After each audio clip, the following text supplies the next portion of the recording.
pag nirequire niyo po ang isang ahensya ng gobyerno na may confidential fund na mag-submit ng resibo, ay hindi na ho confidential fund yun. Kasi Mr. Chair, gusto ko lang pong gusto ko lang pong doon. Kasi nire-require po yun ng joint circular. So hindi po pwedeng kasi meron po tayong joint circular 2015 regarding sa confidential fund. Pero hindi po nakakatawa na sabihin natin na hindi tayo nagsasubmit ng mga resibo.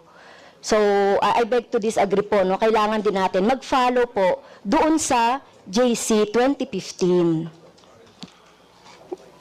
Pagpaunmanhin po ninyo, pero mula po na ako'y maging ombudsman, wala po nagsabi sa akin na mag-submit po kami ng resibo dahil paano ko po re-resibuhan ang isang intelligence officer na sinuyo ko tingnan ang isang bagay o isang kaso.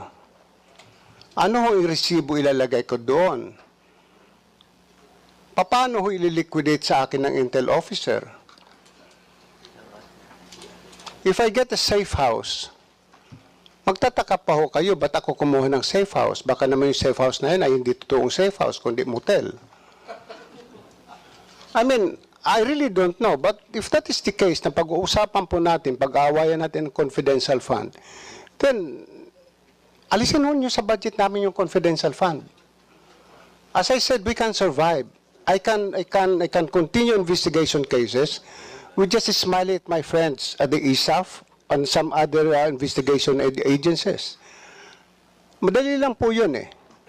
I call my friends in the provinces, I call some police officers in the provinces, I ask them for their support. Kung kailangan mag-utos sila ng tao para i-verify kung totoo ito, din doon po kami gumagastos ng transportation expense ng pagkain ng tao. So paano ililiquidate po sa amin yon? Paano kami mag-submit ng resibo? Napakahirap po yata noon na mag-submit kami ng resibo.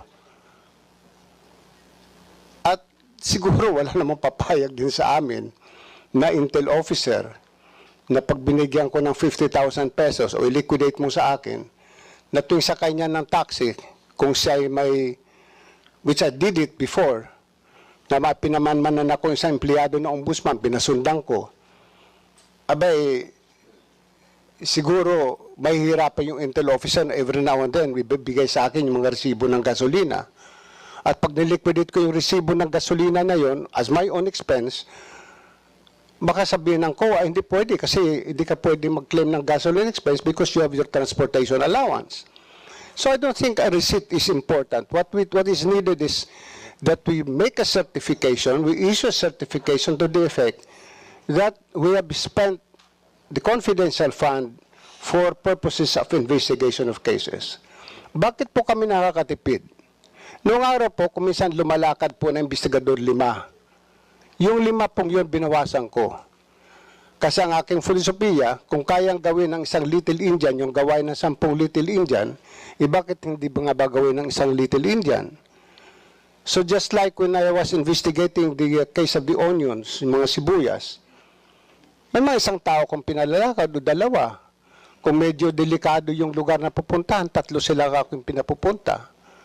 Yun po ang pero hindi ko sinasabi sa kanila, magbigyan niyo ako ng resibo.